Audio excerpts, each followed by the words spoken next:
السلام عليكم ورحمة الله وبركاته. أهلا بكم حبايبي متابعيني الكرام من مصر جامعة العربية. دمتم ودامت أيامكم بكل الخير والحب والسعادة.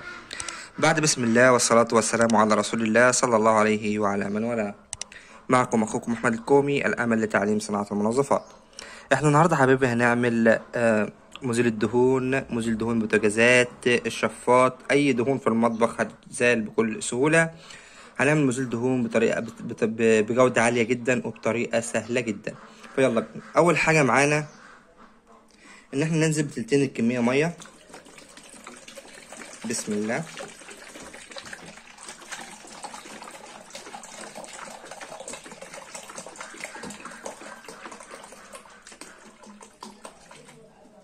بعد حبايبي ما نزلنا بتلتين الكمية مية، هننزل بأول حاجة معانا 20 جرام من الصودا القشور.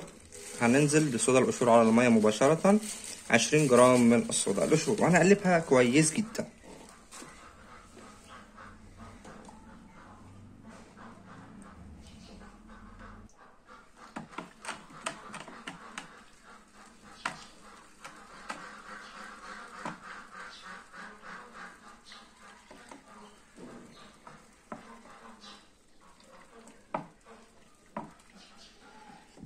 وبعد ما دوبنا الصودا القشور تماما حبايبي، دلوقتي هننزل بعد كده حبايبي هننزل ب20 جرام من السيماسول NB9.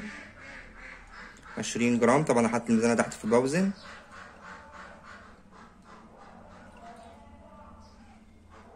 كده يبقى 20 جرام بالظبط. طبعا مفيش سيماسول، حط فاتك كحول. فاتك كحول ممتاز جدا وآمن كمان من السيماسول، ولكن هنا السيماسول مش هيلمس البشرة، لأن هنا المزيل بتاعنا هيتحط على الدهون وهيتمسح بسلكة أو أي حاجة، ويستحسن تكون لابس جوانتي لأنه مضر جدا للبشرة.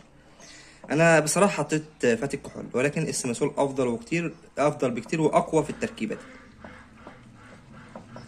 يبقى حطينا 20 جرام سيماسول أو فاتي الكحول، وهنقلبهم كويس جدا.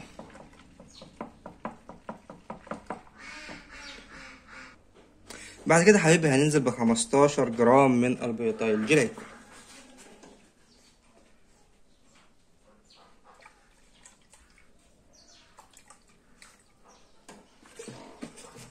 بعد ما نزلنا ب15 جرام من البيوتايل جليكول هنقلب كويس جدا.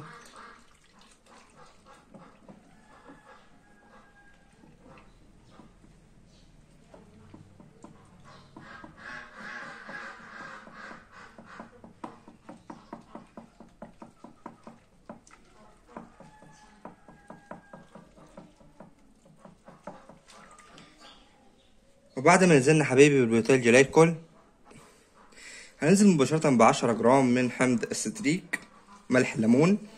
10 جرام ملح ليمون، وهنقلب كويس جدا.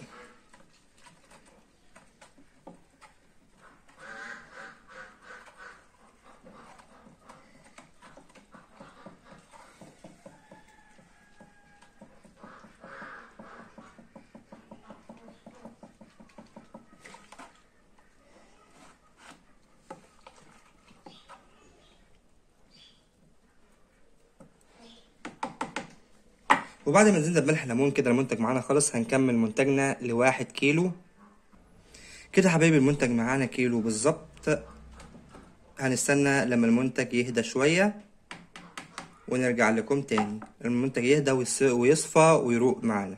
يلا نرجع كمان شوية. وبعد حبايبي ما المنتج بتاعنا خلاص هدى، تعالوا نشوف المنتج بتاعنا. ده بيكون المنتج بتاعنا، بيكون سايل بالمنظر ده حبايبي، وشفاف جدا زي ما انتم شايفين، شفافية عالية جدا. بسم الله.